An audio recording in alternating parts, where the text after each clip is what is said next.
சிவகங்கை சீமையின் ராணியாக தன்னலம் பாராமல் நாட்டு மக்களை காப்பாற்றிய இந்திய திருநாட்டின் முதல் பெண் விடுதலை போராட்ட வீராங்கனையான வீரமங்கை வேலு நாச்சியாரின் பிறந்த தினத்தில் அவரது வீர வரலாற்றை போற்றி வணங்கிடுவோம் என்று அஇஅதிமுக பொதுச் செயலாளர் புரட்சித்தாய் சின்னம்மா தெரிவித்துள்ளார்.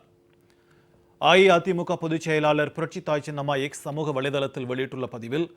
இந்திய சுதந்திர போராட்ட களத்தில் ஆண்களுக்கு இணையாக ஆங்கிலேயர்களை எதிர்த்து போரிட்டு வெற்றி கண்ட இந்திய திருநாட்டின் முதல் பெண் விடுதலை போராட்ட வீராங்கனையாக விளங்கிய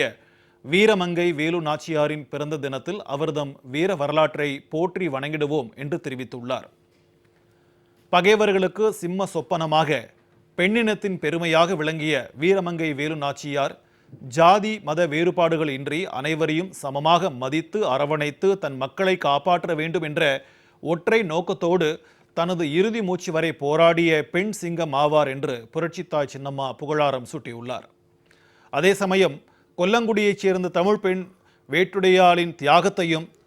பாசாங்கரையைச் சேர்ந்த மற்றொரு தமிழச்சியான குயிலியின் தியாகத்தையும், மருது சகோதரர்களின் வீரத்தையும் வீரமங்கை வேலு நாச்சியார் சரித்திரத்தில் இருந்து யாராலும் மறைக்கவோ மறுக்கவோ முடியாது என்பதை இந்நாளில் தெரிவித்துக் கொள்வதாக புரட்சித்தாய் சின்னம்மா குறிப்பிட்டுள்ளார். சிவகங்கை சீமையின் ராணியாக தன்னலம் பாராமல் நாட்டு மக்களை காப்பாற்றிய வீரமங்கை வேலு நாச்சியாரின் வீர வரலாற்றை இன்றைய இளம் வயதினர்களும் அறிந்து கொள்ளும் வகையில் அவர்தம் பிறந்தநாளை போற்றி நினைவில் கொள்வோம் என்று அஇஅதிமுக பொதுச் செயலாளர் புரட்சித்தாய் சின்னம்மா தெரிவித்துள்ளார்.